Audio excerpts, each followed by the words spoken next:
How are you, I can sir? hear. I'm great, sir. How are you? Good, good.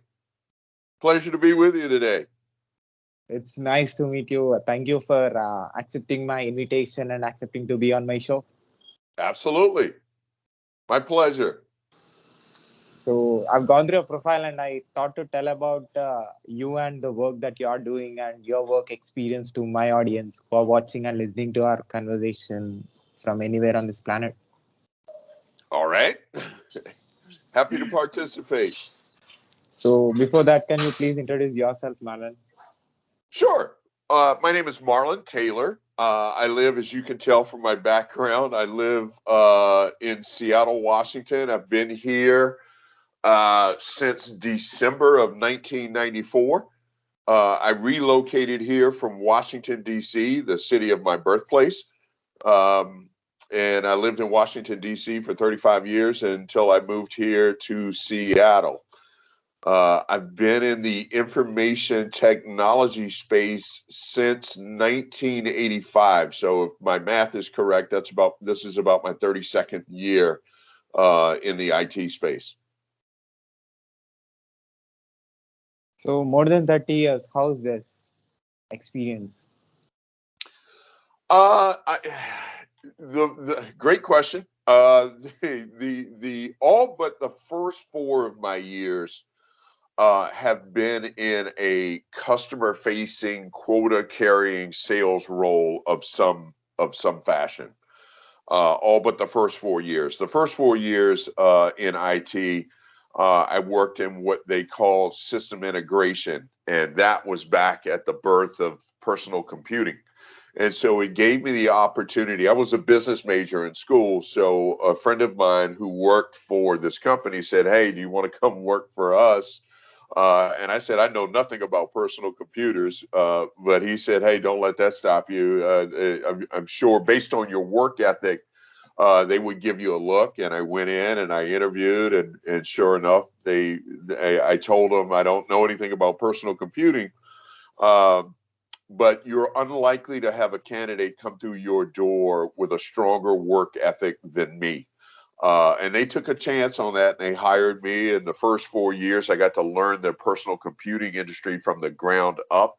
And that springboarded me into local and wide area networking. And from there, I transitioned to the West Coast and ultimately went into software and cloud. I had 9 years at Microsoft as an enterprise sales rep, focused on software, obviously. And then I went into cloud at the birth of cloud, and here I am. So, having no technical background coming into the industry, trying understanding how things work, you worked your first job was system administration.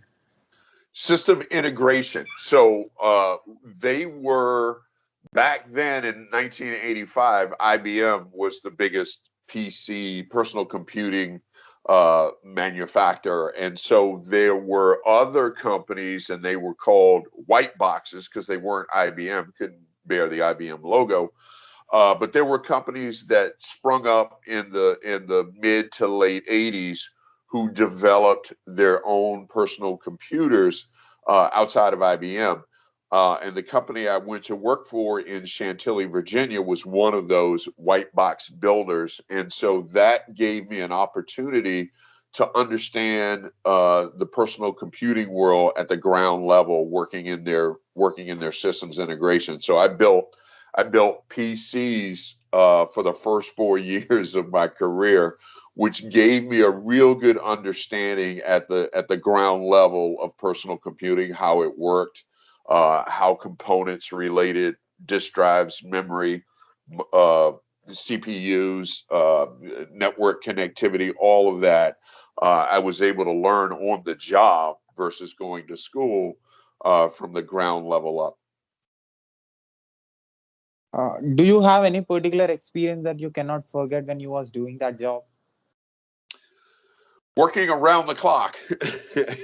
we held we held government contracts back then to produce a certain number on the contract of personal computers. So that created within the division that I was in a need for us to work around the clock. It's funny you asked that question because just not too long ago, I was with a group of people and we were watching a sporting event. I saw a commercial for Domino's Pizza. And I said I could never eat Domino's Pizza again because I ate it 24 hours a day. That first 4 years working in systems integration, that's all we ate. I never went home. We worked around the clock, and Domino's Pizza was the du jour, if you will, back then, working 24 hours a day. We would take an hour or hour and a half to kind of break, regather ourselves, and then right back into it. And it was a pretty brutal pace, but very successful. So what's your present job? The job I have today, I just started in November of last year. I was at Ingram Micro, a technology distributor, Ingram Micro Cloud, their cloud division. I worked for a business entity that rolled up to Ingram Micro Cloud. We were focused on delivering software as a service. We were a platform company that was focused delivering software as a service. And for your viewers, the old traditional model, you would walk into a store, or you would go online, or you would purchase Microsoft Office, and they would ship you out a box with a disk and manuals for you to sit at your PC and load Microsoft Office, and then you would be off and running, working with Excel and Word and PowerPoint and everything that encompassed Microsoft Office. Well, as the industry evolved and transitioned, we came the birth of what we call software as a service, where you're no longer shipped a box, you're no longer shipped a manual, you're no longer shipped disk. You have software keys now in today's world, and you would get an email with credentials to log in and access your Microsoft Office, if you will, over the internet or however you access and purchase software. So up until the November of last year, I worked for a company we were a platform that delivered software as a service to their client base. I left in November and joined a company that I had great familiarity with, that is a whole new world, quite frankly, for me, focused on Linux and Linux distributions. And so the role I have today is still a sales role. That's near and dear to my heart. I'll always be a salesperson. And it is focused on helping companies because there's so many, there's a vast number of Linux distributions all around the world. And I work for a company now that helps remediate risk and address the vulnerabilities of Linux distributions. So very different from the world that I came out of the cloud world for the last decade and a half, if you will. So you started with the physical things. Now you are into sales. Yes, correct. And I went into sales after probably year 5, back in Virginia when I was working for that system integrator. They kind of realized, hey, this is a guy who internally does a great job of managing relationships and getting things done and understanding how processes work. He's kind of natural in that regard. Let's make him a salesperson. And so I went into sales, and I've been in sales ever since. I've had throughout my career worked for a number of different companies. I referenced Microsoft and Ingram Micro. Very proud of my tenure at both of those. I was a business owner. I had a partnership for 8 years that started in Washington, D.C. and continued out here in Seattle for a couple of years until I went to work for Microsoft. And so all of those years were centered around a sales role. Even at each stop, I've had an opportunity to go into mid-level management, and I turned all of those down, quite frankly, because I enjoy doing what I do as a salesperson. One of the questions that for your audience out there, if they're thinking about a career in sales and if they've been interviewing with companies about sales roles, one of the most frequently asked questions that I got certainly throughout my career is what gets you up? What makes Marlon Marlon? Because I'm very passionate about the technology. I'm very passionate about helping customers. And my answer to that is always the same. At its core, I am still a salesperson and an individual contributor because what makes me passionate about what I do is helping businesses transform through the use and advent of technology, and specifically now software. What used to be, I remember when I left Microsoft in 2009, I could see the birth of cloud on the horizon, and I wanted to go back into the partner ecosystem once I left Microsoft and help businesses in that mid-market space, which had traditionally been brick and mortar, physical locations that had been around for 20 and 30 years. I wanted to help them evolve with the transition that I knew was on the horizon, which was cloud.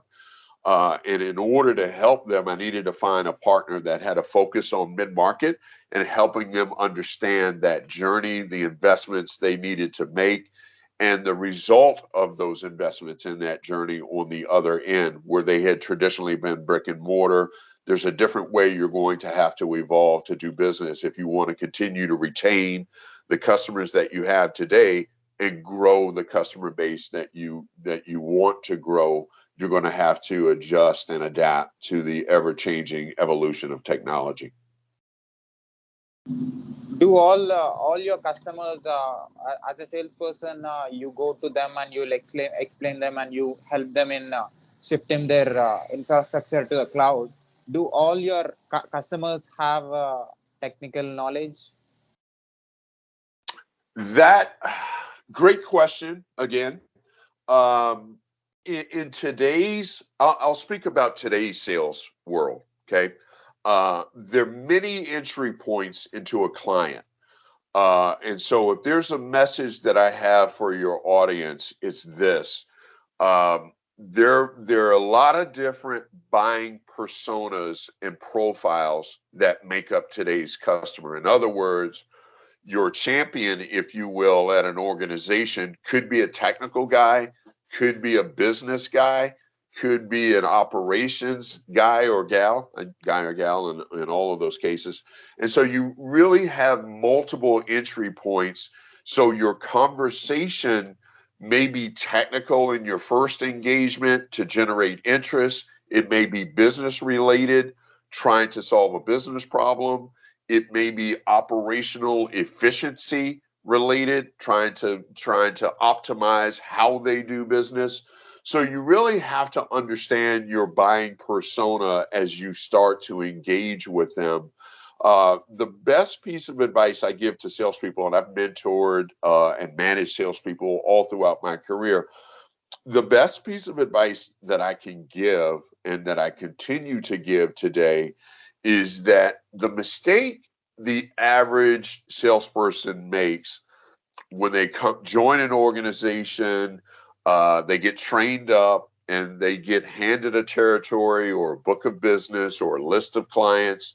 And the organization says, okay, go, we've trained you, we've hired you, we've trained you, we've given you ammunition, documentation, go out and make us money. And so they run out and they run into the first organization they see, and they regurgitate everything that they've learned. And the mistake that they make there is that they don't understand the customer's requirements and needs. And so I've had great success as a salesperson because I take painfully at times, because it can be a long sales cycle.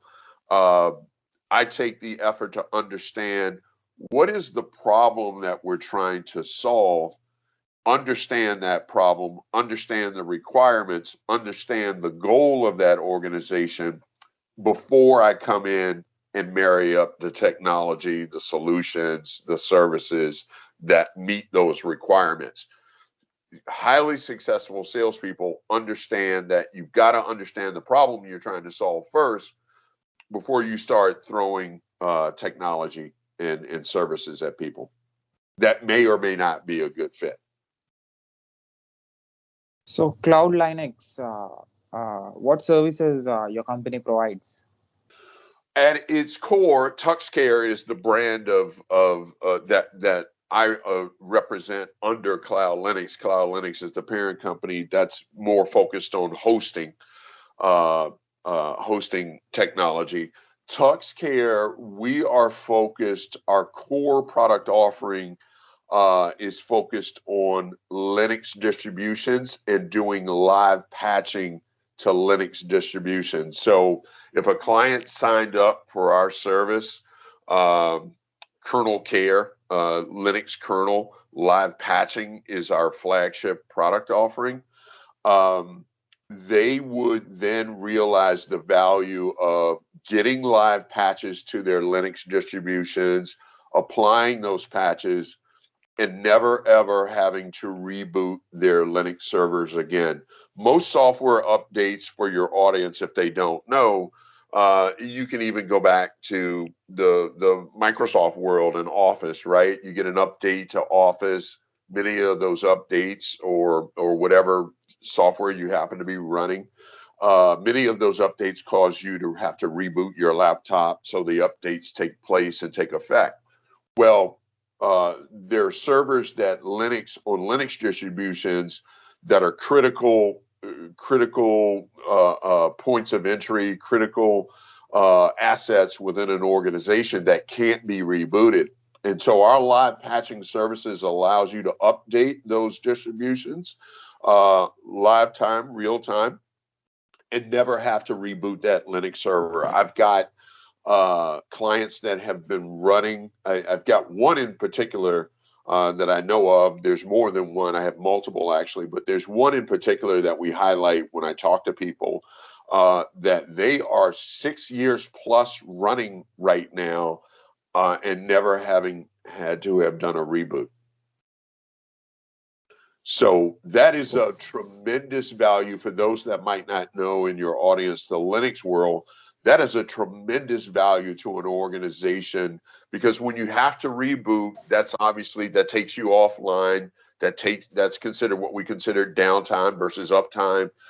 So you have to have resources within your organization to do that, and then that system is not accessible as it reboots and restarts. We take that off the plate. And beyond that, because we have the structure that we do and the relationships that we do in the Linux world with open source, we are one of the first, if not the first, to understand critical vulnerabilities as they are released, and our patches address those as they are released. So we're right on top of those vulnerabilities as they come out.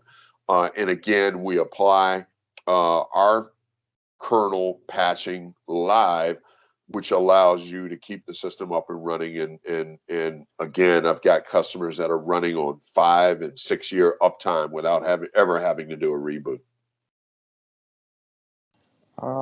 Few experiences can you share in your which happened in your present job? I'm sorry?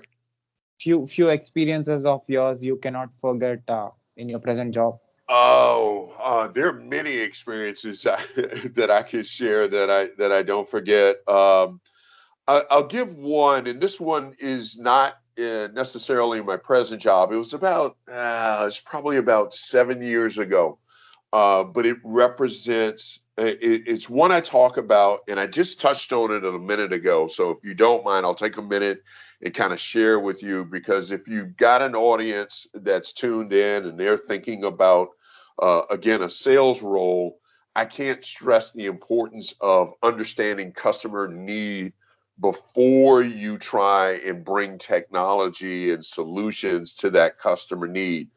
I worked for an organization, I won't name them. I worked for an organization based here in the Pacific Northwest. I was their what they called SLED account rep, which is state local education uh, account rep.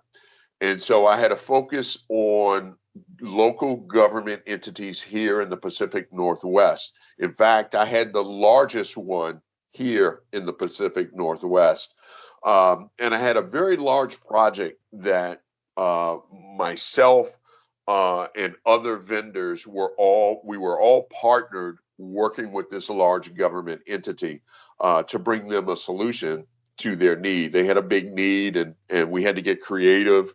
Um, Ultimately, the solution had hardware, software, maintenance and support, other support services all wrapped up into our solution. And we had a meeting with the client, and the meeting went horribly wrong. And it was because of one of the vendors that we had bought into the equation, and they did a disastrous job, quite frankly, at the meeting.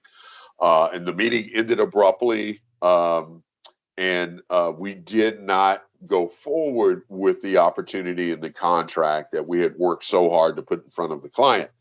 And I share all of this because the CIO, the Chief Information Officer for that client, I had a meeting on the calendar with him. We had the meeting with his team in December. It blew up. The meeting I had specifically with him was in January. And after it all fell apart, he honored the meeting that I had on the calendar with him in January. So I took a couple of members of my team into that meeting, and I warned them. I said, do not, under any circumstance, reference the meeting that went bad in December. Do not bring that up unless he brings it up. And he brought it up. It was the first thing he touched on when we came into the meeting with him. And he shared with us something that I carry forward with me to this day, and I mentor salespeople about when I have the opportunity to mentor salespeople. One of the first things he said in our meeting was that he has four, as you can imagine, being a large government entity, the CIO for that, time on his calendar is at a premium. And he said, I have four primary vendors: Microsoft, Cisco for networking, NetApp, which was a storage provider, and the company that I represented, we were the system integrator. And the only one he gave time on the calendar to was Marlon Taylor, the system integrator.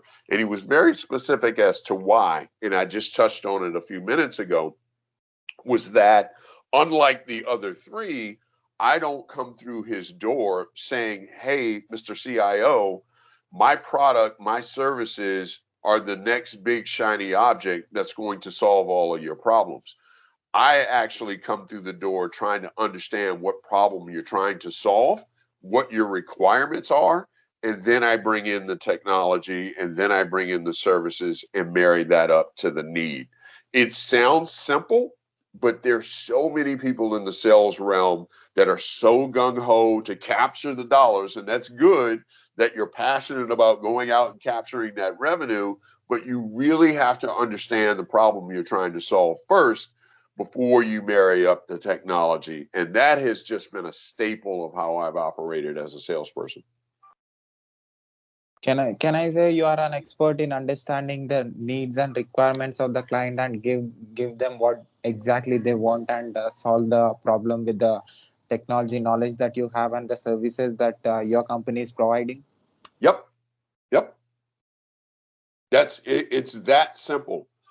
Uh, Now, as a sales rep, and depending on where you are, and I've had and represented different organizations and different technologies, the sales cycle can be different with each technology. I mentioned working for Ingram Micro Cloud and being a platform solution provider. The average sales cycle I was there for 6 years, the average sales cycle was well over 12 months from start to finish. And that can get frustrating because it's such an elongated sales cycle. And so I often got asked, we'd have meetings, multiple meetings, sometimes daily, sometimes weekly, monthly. We met and talked about technology and solution design all the time. And those can be very draining. They can be tiresome because you're talking technology. I'm a salesperson, not an engineer, although I've got a good base knowledge of technology, so it allows me to have conversations that can add value to discovery, to understand requirements of a client, and then turn it over to an engineer. So I don't get lost in technology conversations, but they're not the same for a salesperson as a sales conversation, right? They don't maintain the same level of excitement because salespeople are focused on closing deals versus talking about technology. So I would often be asked, how is it that you come to these meetings, to these calls with the same level of passion every single day? And part of that is just who I am. Part of that is my makeup. But I'm passionate at its core about helping businesses evolve and solve problems. And so while you do have tough days as a salesperson, you have lost sales. I used to tell people as a sales manager and as a sales mentor all the time, anytime I hear the word no as a salesperson, I view that as another step closer to a yes and trying to find out why I was told no, unpack that, and how do I address that to move it forward to a yes. So that is the biggest problem that you solved, which you worked as a Oh, system integrated for. biggest problem I solved? Oh man, there are so many of those. Um, if I take one lately, it would be in that same model where I'll give a good one. I'll give a good one. There's a I won't name them. There's a technology distributor who sells, their core business is selling office supplies, if you will, paper, pens, notebooks, chairs, desks, whatever constitutes uh, uh, technology that would sit in an office. They have no experience selling software. Selling software is very different than selling papers and pens. And so they wanted to help transition their organization with their sales team to people that were competent and comfortable selling software. And that's a real challenge. I like to use the analogy fish out of water. When you start getting into capabilities of software, if you've got people who've never sold software before, they get the deer in the headlights look. I don't know how to describe the value that one would receive from purchasing Office 365 from me. So we were tasked with trying to help them make that transition. How do we get them comfortable asking the right questions to create the opportunity for them not only to sell that paper and that pen, but attach a license of office to that sale, attach a laptop to that sale, attach maintenance support to that sale. Those are all very different avenues and conversations and discussions, and at its core, different requirements, right? Than just office supplies. And so that was a real challenge, helping them evolve to a point where they were comfortable having those discussions with their client base. So you are being the mediator and the connector between a customer and a and engineer. So what are the things that made you to make this possible, get the success uh, from both the sides? And I'm sure you're the person who understood about technology and business both equally. One of the things that has worked best for me, quite frankly, in addressing the question you just asked, is understanding the requirement, right? And whatever technology I happen to represent at that moment in time, marrying that technology up to that requirement. That's one aspect. The other aspect related to your question, because there's a business profile, a business buyer, a technology buyer and profile, operations, as I mentioned before, not to mention before we get to executive level, that's a whole different conversation. And so, what has led and contributed to my success is understanding how my solution ultimately relates to each of those personas, how my solution impacts and relates to a technology buyer versus a C-level executive versus a business operations person, understanding my impact in each of those areas so that I can speak to the value of my solution and services in each of those areas. Before this, you worked as a strategic accounts manager. Uh-huh. So how was that? Because it's a sales role, it's what I'm most passionate about. At its core, I love establishing and building credibility and trust with clients. Sales at the end of the day, yeah, there's so much technology out there. So there's capability, understanding who has the capabilities to help me with my requirements and help me meet my needs. But this is still a trust-based business. You have to trust that the person, the partner, Marlon, that you're bringing in is going to be a true partner because it is a partnership. They're investing money, time, and resources.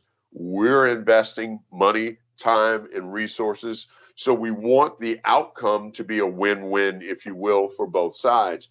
And a lot of that is built on trust that Marlon, as my vendor, is going to deliver and do what he says he's going to do. So I put a great deal of emphasis on making sure that we deliver value and we deliver it when we say we're going to deliver it. So do you remember anything, any experience of yours as a channel manager before that you worked? Ooh, yeah, at each stop I've had so many memorable experiences, good and bad. Let me think about as the channel manager. I'm trying to remember exactly which organization that might have been with, but um, some of my biggest challenges have been around uh, building those relationships and overcoming. I'll give you a good example. My 9-year tenure at Microsoft, right? When you knock on a client's door and say, "Hi, I'm Marlon Taylor from Microsoft," I know the name Microsoft. Okay, I'm going to open the door and let them in because I know that name. Uh, but there's also, with a name like Microsoft, there comes experience that might not necessarily be good. And for whatever reason, my last 2 years at Microsoft, I got accounts assigned to me that weren't my accounts, but they had problems and they needed repairing from either a trust perspective, a relationship perspective, an operational perspective. We need to rebuild credibility and trust, even though we're Microsoft. They know our name, but they've had an experience that was less than optimal or less than good. So that account would be assigned to me. And Microsoft back then had a practice of, if your license counts don't add up to what we think they add up to, we'll trigger an audit. And there's a lot of negativity centered around Microsoft doing an audit on a company. So I would come in and I'd say, "Hey, look, before we trigger audits and get into that pool of water, there's another way that we can solve this problem. Let's come together. Let's meet. Let's evaluate what you have, what you need, how we match those numbers up. And we can use that to trigger a new agreement versus an audit. that delivers value to you going forward versus going through something like an audit. So I was really good in my last 2 years there at getting customers to understand there's a different approach we can take. There's a different avenue we can take to produce a better result than having you go through an audit and get lawyers involved and dropping a bill on you for $4 million because we think you have licensing that exceeds what we show and what you show. That can get real messy. And so, in an effort to build the right type of relationship, I took a very different approach. Uh, One of the other experiences that's really good that I can share with you, and this relates back to my tenure at Microsoft. I had a practice I was an enterprise rep, and so I had a practice that was different than a lot of the enterprise reps that were on the floor back in that day period in time. And I used to conduct, and I still do. I'm not doing it in my current role, but the role I just left, I still did what we call quarterly business reviews. And my quarterly business reviews are twofold, if you will, Si. It's a look back on, and if you do them quarterly, because they're named quarterly, we can't, sometimes you can't do them every quarter. Sometimes you only do two a year. So I would take the first half of my business review as a look back. How did we perform? Did we perform to expectations? Did we meet expectations as your vendor, trusted advisor? And then the look ahead is the second part. What are the technologies that you're looking at going forward? And how do we play a role and a partner into helping deliver those technologies and specifically value with those technologies? So during my tenure at Microsoft, I had a component that was different from practically every other rep. It was a look back and a look forward, but it also included a component and segment that few others did, which was centered around help me understand, Mr. Customer, your strategy to deploy the technology you already have on your contract. Because here's what would happen. Doesn't happen anymore at Microsoft, I'm sure, because I still have a great network over there. I talk to people, got great friendships. In fact, my wife is about to hit her 21st year at Microsoft, which is where we met. But back then, what would happen, they would sign these large enterprise agreements, what they called EAs, enterprise agreements back then. Typically, an EA agreement was 3 years long. There are still many of those active with Microsoft customers today. And so what would happen is they would sign a customer up to that agreement, not having any discussion about their strategy and how they plan to roll and deploy that technology out. So 2.5 years goes by, 2.75 years go by. The sales rep comes back to the customer. Hey, Mr. Customer, it's time to renew. And the customer would go, I still have the technology that you sold me 2.5 years ago sitting on my shelf. Why would I sign up for another 3 years when I haven't deployed what you sold me 3 years ago? So I would always have a conversation to understand, help me better understand how you are going to deploy and use that technology. So in the cases where I can assist you with deployment and rollout of that technology and resources to do that, I will. But most importantly, I have an understanding of the timeline in which you will do that. So when I come back to you in 2.5 years, I know you've gotten value out of the technology that I sold you 2.5 years ago. And we're not having a discussion about the office you sold me in 1995 is still sitting on the shelf. So, in this 30 plus years of experience, IT, information technology experience of yours, uh, what do you understand about the user experience of software and hardware? Great question. Really great question, because in the software as a service world that I talked about initially, it is all 100% focused on user experience. If you do, think about websites, right? And this is the analogy I give all the time.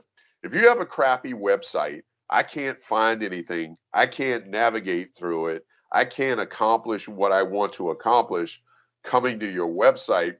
Am I ever going to come back to your website again? Unlikely, right? And so it's all about user experience. I get surveys all the time. I still get them from Amazon, right? We all use Amazon, and Amazon sends out a survey, help us understand how we did. And one of the things that I always give, if I give a high rating, I give a high rating because your system, your environment was easy to use and navigate. And that's got to be central. If you're a software as a service provider, that's got to be a tenement to what you are doing in the technology that you are pushing and trying to sell. It's got to have a user experience that drives value for that user. Even if I look at the role I have today, an example of that, the role I have today, uh, some people still use this acronym called POC, proof of concept, with technologies to prove that it works. Well, at TuxCare, we know the concept works. We know our live kernel patching for Linux works.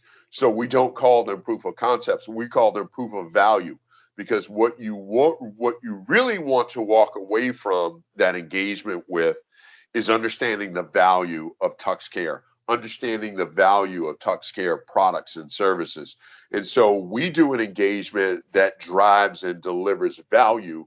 So the client walks away, okay, I understand the value of making this investment, versus the concept of that it works. We know it works. And so it is really centered in today's world around driving and making sure customers realize value.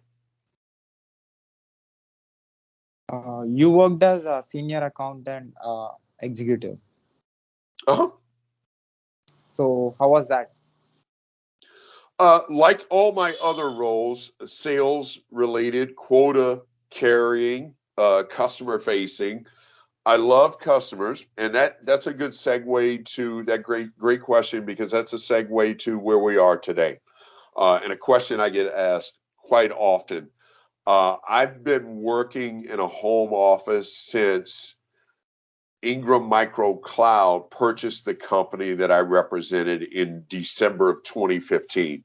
I was one of maybe 6 people, because I had a history of that. I was one of maybe about 6 people, a handful of people, that was allowed to transition to a home office. And I've been working in a home office long before the pandemic hit. So the pandemic comes and people go, how's it working in a home office? How's the pandemic affected you? And I'm like, I've had no effect at all. I've been working in a home office years before the pandemic hit. And quite frankly, I'm much more productive in a home office, because as a salesperson in an office environment, you become chatty, you become distracted, you become engaged in things that don't directly correlate or contribute to a sales cycle and sales activities. So productivity from a sales perspective for me tended to go down in an office environment versus a home office where I can stay completely locked in and focused 12. And now that's the downside. Now I'm back to working 12, 13 hours a day, trying to deliver value to clients. But it's something I'm most passionate about, something I enjoy. And each of those roles, I have the same goal. How do I deliver and get my client or prospect to realize value in the engagement with me? Uh, Tell me about how you start communicating with your customers or the people whom you are going to explain about the services that your company is providing. How you start? Tell me those points that will help a lot of people, which will help them in opening the doors of their sales. Great question again. I really do love your questions because it allows me to talk about things that I'm most passionate about as a salesperson. So really great question. In today's world, we live in a different world than we did pre-pandemic, right? Where you had the advent of being able to see a customer face to face, whether or not you scheduled a direct meeting or you were at a show or an event. I'm big on shows and events. I've done them all my career. And I'm very passionate about meeting customers and having those conversations on the ground at a show. We did a cloud summit every year at Ingram. I think they're bringing it back this year after a 2-year hiatus because of the pandemic. So I love doing those. I love being on site and engaging with customers. And we just haven't had that for the last 2 years. It's all, as you know, been remote via Zoom. And that's been a challenge for salespeople because it's hard to read body language over a Zoom call, right? And you kind of look for the head nod. You kind of look for the things that give you affirmation that your messaging is not being lost in a remote engagement. So that has been really, really challenging. But there's some things that I do as a core staple of that engagement to better the process, better the engagement, make sure the client's receiving value. And they're really, really simple, Si. It's being on time. It is being attentive during that Zoom call. I know, there are a lot of people out there. I'm one of them that believe that we can multitask. But when I'm engaged with a customer, very much like I'm engaged with you right now, I ignore everything else. I don't look at my phone. I don't look at Skype messages and Slack messages. And I give the client and the prospect the respect they deserve by giving them my full attention during our engagement. I also make a great effort to understand what they are trying to communicate throughout that engagement in terms of taking good notes, in terms of understanding the problem that you're trying to solve. All of those things contribute to having a really good engagement remotely, since we can't. Now, I know we're starting to trend back to on-site engagements. I look forward to that because, quite frankly, I do miss being face-to-face with customers. But it's really the simple things of being prepared, being on time, being professional, and giving the prospect and the client your undivided attention while you have them captive as an audience. Now, to get that audience, that has been challenging in terms of communication. A lot that I do today is done over email. So for those in your audience that might be in that role today, might be thinking about that role tomorrow, Marlon, help me understand, how do you get that call? How do you get that first engagement? To me, it's very simple. Whether or not you're using the phone or you're using email or whatever means you're using to communicate, you really have to have your value proposition, value to the client of why they should talk to you in that first 30 seconds, 30 to 60, 45, 60 seconds. You really want to, everything else can flow from that, but you really want them to understand, here's the value to you of why you want to talk to me. At Ingram Micro, we had what we called a pitch competition, where we did videos of an elevator pitch. What's our elevator pitch and why you want to talk to a Marlon Taylor? So in that first 30 seconds, I tried to make them understand, here's why it's important and here's why it's valuable for you to want to talk and have a conversation with me. Do any customer of yours asked you something or told you something that you didn't understood, or that you are unable to uh, um, match their needs with the technical things that are there in the All the market time. or in the company? All the time. all the time. And as a salesperson, you know, the sales cycle today, very much like the client in the average sales cycle today, there are also multiple personas on my side of the fence, meaning I represent the sales entity. I'll have an engineer or a technical guy, technical account manager is a role that I've worked with for a number of years. Engineers, software engineers is a role I've worked with for a number of years.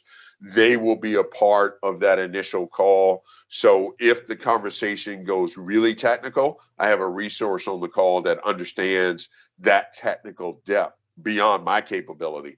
I also may have an executive on the call that can understand the business relationship side beyond my capability. And I've got good capabilities from the business perspective, but I'll also include an executive on my side to marry up to the executive on the customer side in certain cases. But there are cases where I might be by myself and a question that may be too technical or too business oriented or related for me to answer. My best piece of advice and the best thing a salesperson can do is be truthful that you don't have the answer to that question, but you have the ability to go get the answer to that question. Customers appreciate the candor and truthfulness more so than you trying to fake that you know the answer to that question. Remember, it's all about excuse me, it's all about building and establishing credibility.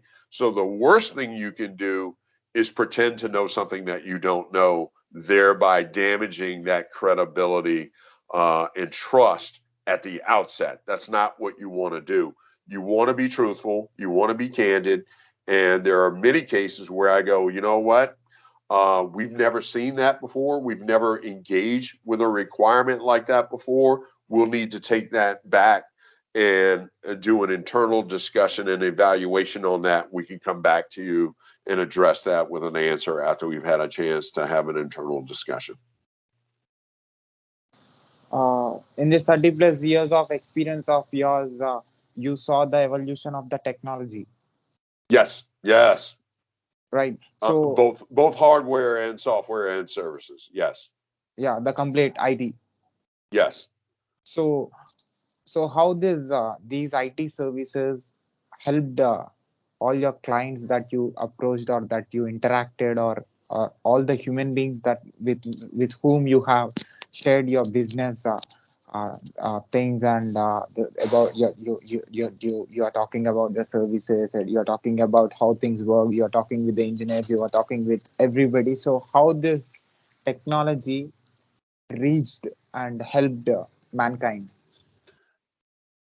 One of the first and best ways is by creating operational efficiency for a business, where in past businesses would have to hire a multitude of resources to support that technology. Technologies evolves such to a point where you don't need as many resources to support it as you did before. You still need some. So there's an evolution that takes place within the client to support that technology. As the technology continues to advance and do more, you need less resources. And in the case that you still need resources, we can help them optimize how they support it, or in many cases, through what we call and refer to as managed services, we support it for them. So that optimizes their efficiency and reduces their need to continue to make investments to go out and acquire resources to support that technology. Do you believe that in coming days or in coming years, uh, uh, our technologist, our IT industry is going to solve every problem of human being?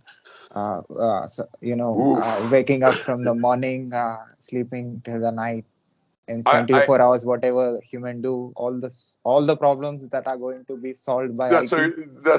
a great question, Sai, and there are many who are in today's artificial intelligence space, Microsoft being one of those, and Google, who think technology will do exactly that.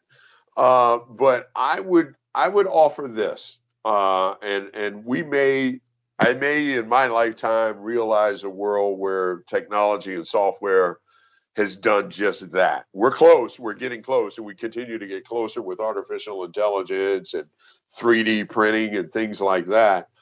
But at the end of the day, there's still a place for people like me because I'm the conduit to that technology for the business and the buying personas of that business to understand how that technology is going to help them.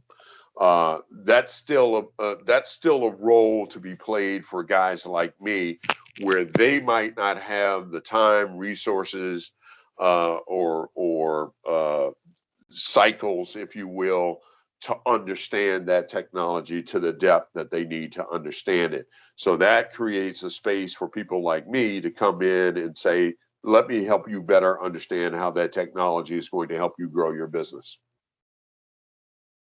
So, in this 30 years of your experience, uh, IT industry, how it earned trust and belief from the human beings, you saw it, how Yes, it built the trust, it, by it, solving the problems of human it beings.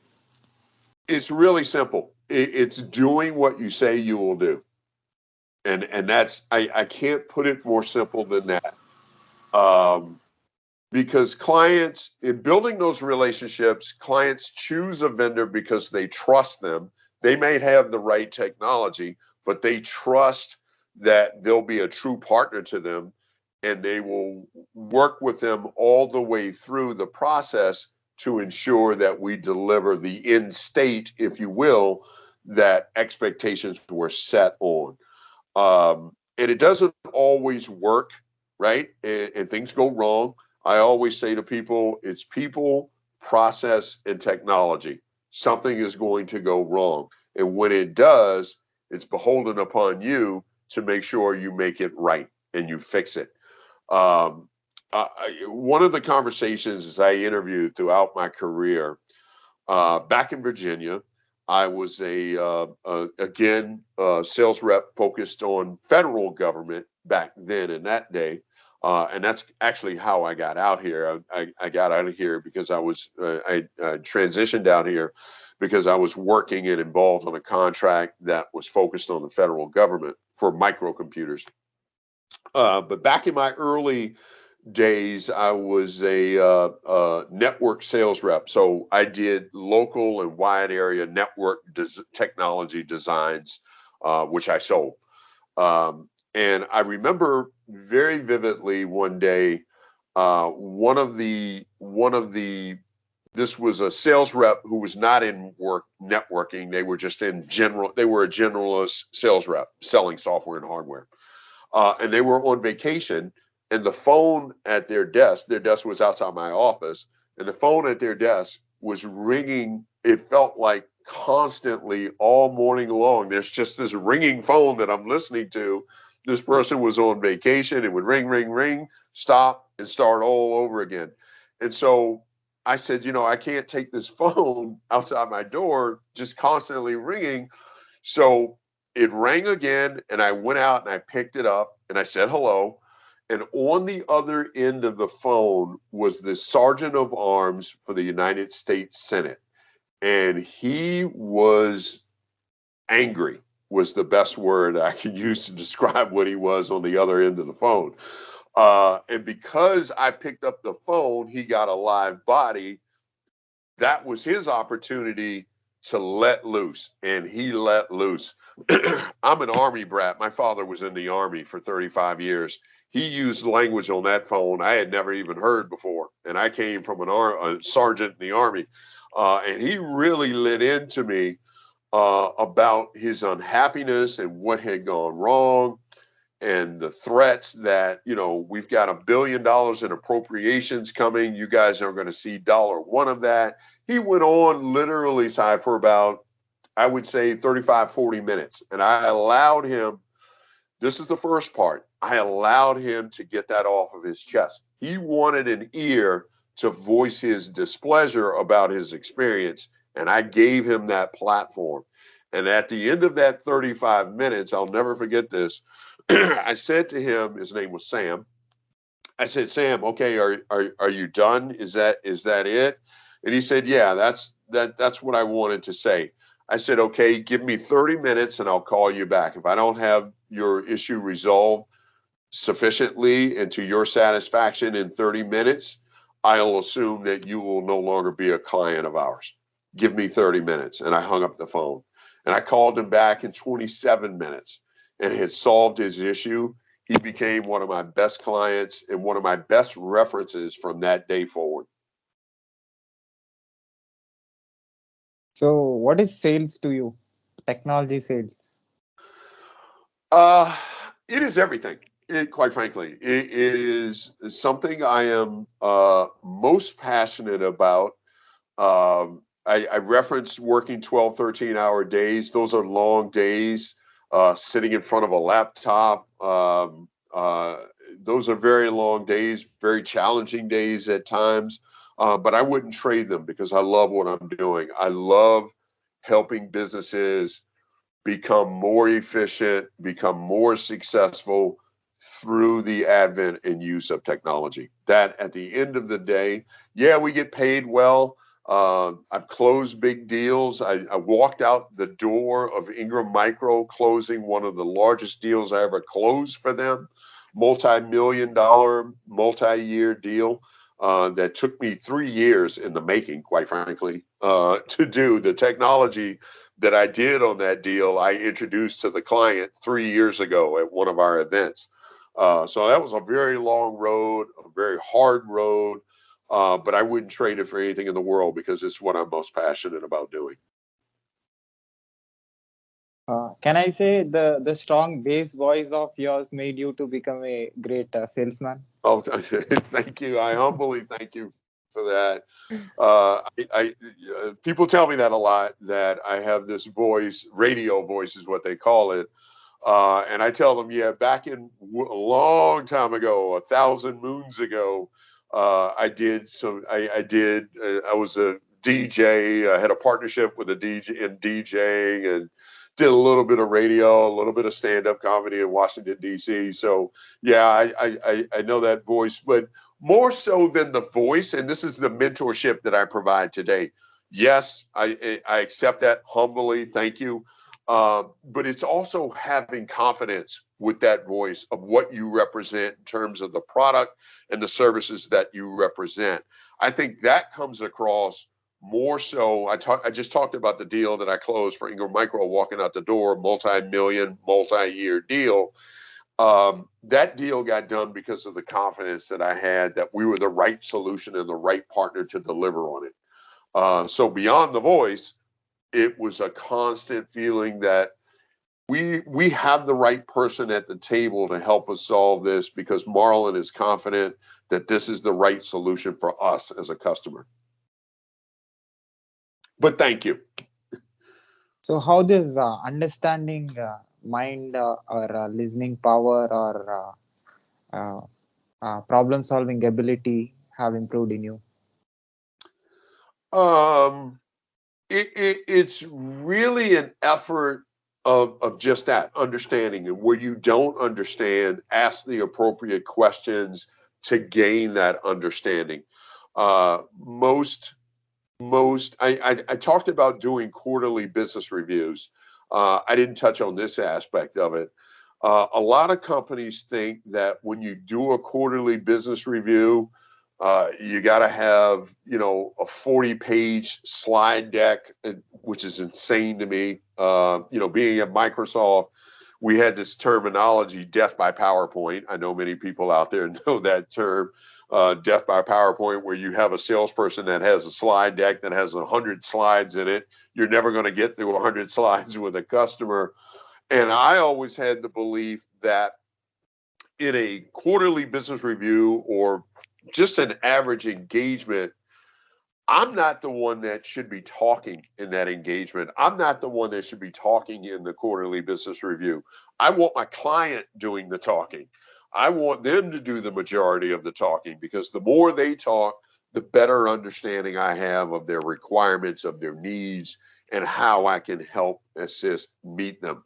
So the bulk of the conversation should always be coming from the client. Yeah, you'll have an opportunity to provide your value add, and that's when you do the talking.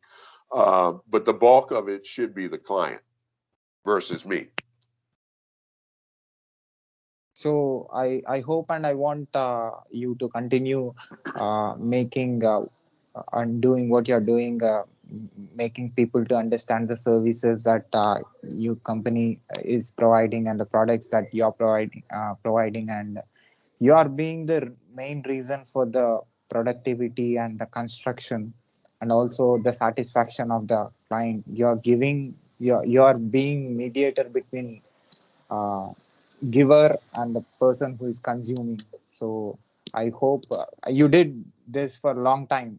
I can see you are doing this for a long time. I'm sure because of you, the company is going to become very big, and because Thank of you. your Thank you. communication with the bass voice of yours, and with the leadership Thank you. mentoring skills that you have, I hope I, you I'm reach everywhere. I'm I'm very big on mentorship. One of the aspects I didn't touch on, and I know we're probably at time, we're close to time, um, that falls up under mentorship. I've been on and off. I've been a youth sports coach for over 30 years. The first head coach job I ever got, or assignment, if you will, I was 19 years old coaching 11-year-olds. And that was the very first time I was a head coach. And then it just took off from there, because I'm as passionate about developing young children and kids as I am about technology. I became a father, and I had the pleasure and privilege of coaching my son as he went through his K through 12 years. And for any of the dads out there that follow you on YouTube or might be listening to this recording, there is no greater experience than donating your time and volunteering your time to coach young children, especially your son.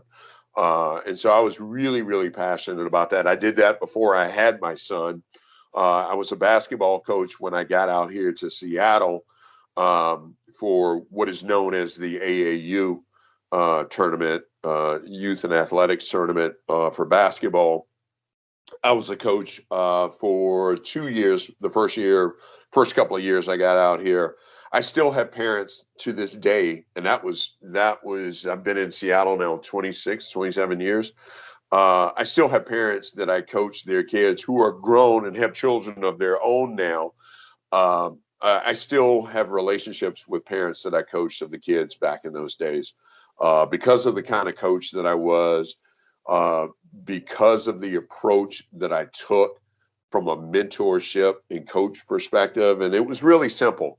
For any kid to play for me, I had maybe four rules. You had to be good at home, you had to be good at school, you had to be good in your community, and you had to be good and respectful here. If you did those four things, I could care less how much you could shoot a basketball, how hard you could hit a baseball, how fast you could run. You could play for me if you had that as your makeup. Same thing in the sales world. I've been a sales mentor to a number of people, because of my approach and how I deal with adversity in the sales world, in the sales perspective. Um, and I can summarize that for you really easily.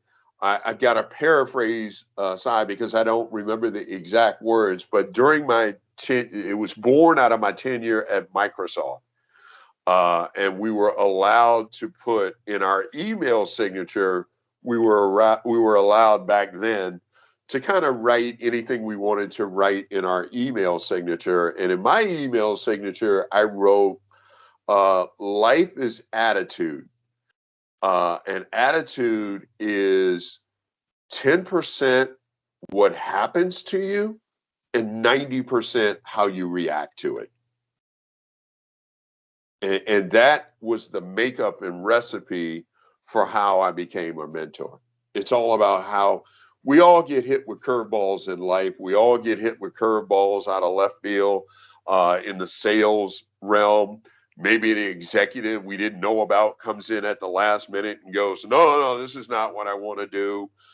So it's really in how you react to that that garners the respect, credibility, and trust that we're seeking to provide those solutions. So one last thing I want your observation. I did masters in software engineering and bachelor's in computer science and engineering, Wow. and you Congratulations. yeah, and I like you said, you're a sportsman, you're a basketball player, and you also been coached as a coach. I played for. I'm a cricketer. I'm a professional cricketer. I played for state and national level tournaments in my country and my Wow. state. Wow. So I'm being my college captain and my university. I played for university level tournaments, and I'm being the leader. A lot of my life as a cricketer, professional cricketer, I was a leader. I was I was I was being the maintaining everything, and what a team needs. You have to be responsible for everybody Yeah. who's there in the team, and it's a very big responsibility. A lot of my time I did that. 10 years, 10 to 12 years, I was into sports, and I played for top level cricket in my city. So this technical knowledge that I did masters in software engineering and bachelor's in computer science and engineering and sports background, and you also saw my YouTube channel. I'm talking with different country people who are into different professions, who are into technology, who are non-technical, doctors, police officers, lawyers, authors, musicians, from everywhere, like every country. I covered more Uh-huh. than 100 plus country people who are into different professions, and also in IT, uh, directors, CEOs of the IT companies. A lot of people came to my show. How this experience, complete experience of mine, is going to be useful for me if I work in IT in coming days. Oh, you have certainly, with what you just described, you have the foundation to be successful in a number of different fields, but specifically in IT. Absolutely, because you understand the technology. And once you understand the technology, you're then able to adapt to process and procedures that allow you to uncover the opportunity to marry up your technology, software services, and everything that sits in your solution portfolio.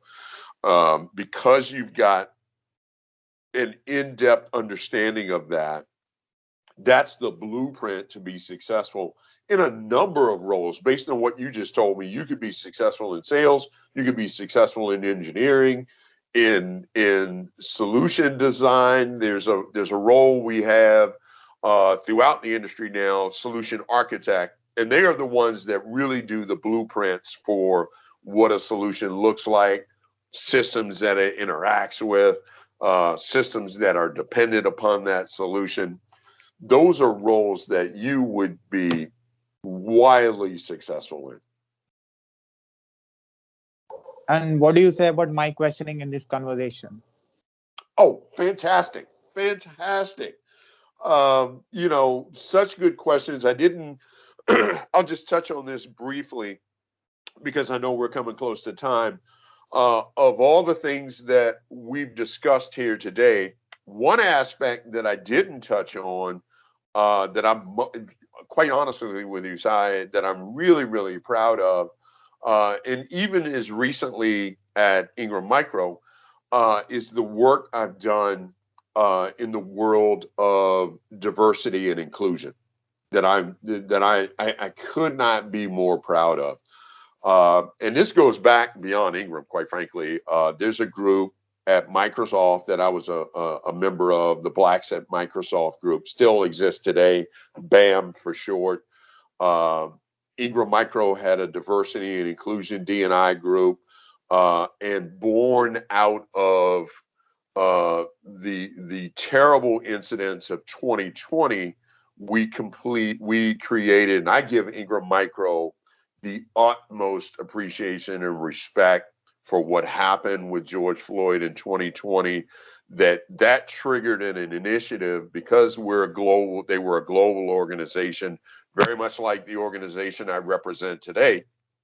Because they were global, the George Floyd incident triggered an initiative where the executive committee said, we're going to go to every corner of the globe and we're going to listen to our employees who have different experiences in each parts of the globe, and we need to understand the challenges that they have and the diversity issues that they are faced with as a member as a member of our organization. And so that prompted me to join the employee resource group. There are employee resource groups for veterans, for LGBTQ, for Blacks, for other minorities, for veterans. And I was a member of the Black Employee Resource Group. I was one of its founding members. And the work, I still get messages across LinkedIn of how much I missed at the meetings because I led the meetings. I did a project for Ingram Micro that was all centered around our voices. A video documentary was born out of that by Dr. Charles Dorsey. You can Google him. He's a well-known activist that's doing incredible work around diversity, equity, and inclusion. And so we didn't get a chance to touch on that. If we ever get an opportunity to have time again, I can expand on that.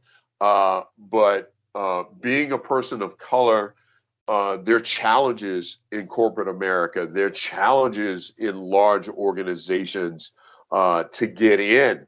How do I prepare as a minority to get into an organization like Microsoft, to get into an organization like Ingram Micro? What are the things I need to know and better understand to have a successful interview cycle and process at organizations like that? And then once I'm in, how do I grow as an individual? What are the things that I need to focus on that help me grow as an individual contributor to an organization like that? How do I deal with diverse and inclusive issues and address equity in organizations like those? So while I had a day job selling technology and services, that was my side job, if you will, that I was equally passionate about, helping others address the issues that they addressed in the information technology space with different organizations. And I'll just close referencing again my time at Microsoft.